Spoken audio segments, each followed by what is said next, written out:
আসসালামু আলাইকুম, welcome my জান্নাত কিচেন। আজকে আমি আপনাদের সাথে শেয়ার করব সবজি রান্না।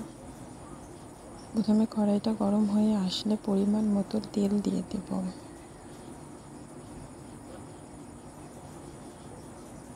তেলটা গরম হয়ে আসলে বাটা মশলা দিয়ে দেব। রসুন বাটা, জিরা বাটা, পেঁয়াজ বাটা। মশলাটা দিয়ে ভালোভাবে নেড়ে নেব। কিছুক্ষণ নেড়ে নেব যাতে মশলা থেকে কাঁচা গন্ধটা চলে যায়।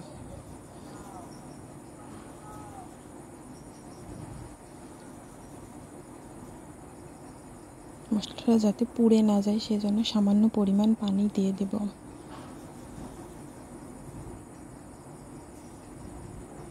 এবার গুঁড়া মশলা দিয়ে দিব। হলুদ গুঁড়া,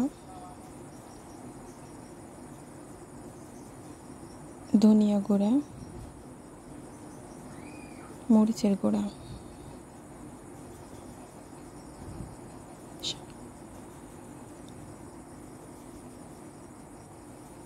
স্বাদ মতো লবণ। আবার ভালোভাবে মশলাটা নেড়ে নেড়ে কষিয়ে নেব কিছুক্ষণ।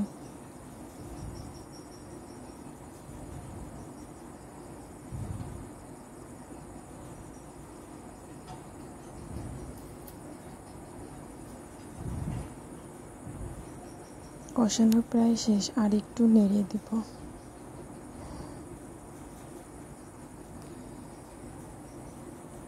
এবার কেটে রাখা সবজিগুলো দিয়ে দেবো। পুঁই শাক, মিষ্টি কুমড়ো, আলু, কচু, পটল, ঝিঙে, আরও অনেক কিছু আপনারা দিতে পারেন সবজি। আমার বাসাতে যা যা ছিল আমি তাই দিয়েছি। এগুলো এবার মশলার সাথে নেড়ে নেড়ে কষিয়ে নেব।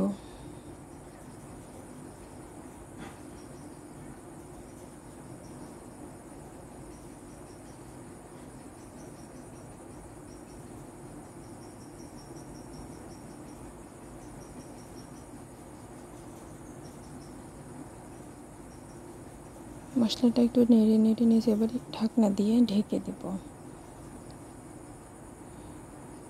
এবার ঢাকনাটা তুলে একটু নেড়ে দিব।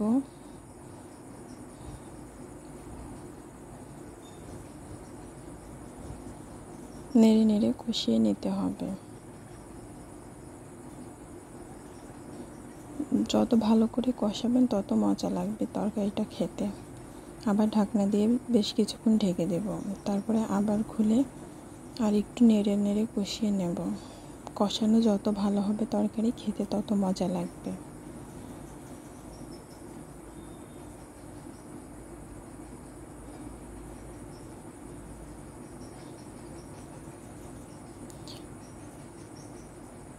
কষানো প্রায় শেষ, এবার পরিমাণ মতো পানি দিয়ে দিব। এবার একটু নেড়ে পানির সাথে তরকারিগুলো মিশিয়ে দেব।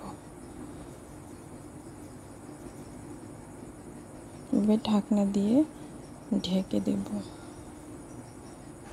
তরকারির ঝোল ফুটছে, এবার একটু নেড়ে দিব।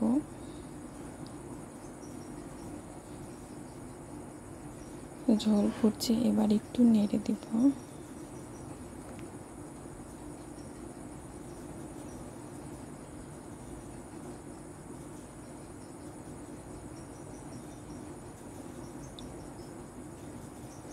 ঝোলটা আর একটু কমবে, আর একটু রান্না করব ঢেকে দিয়ে। এবার জিরা গুঁড়া দিয়ে দিব, দিয়ে আর একটু নেড়ে নিলে রান্না হয়ে যাবে অনেক মজাদার সবজি রান্না।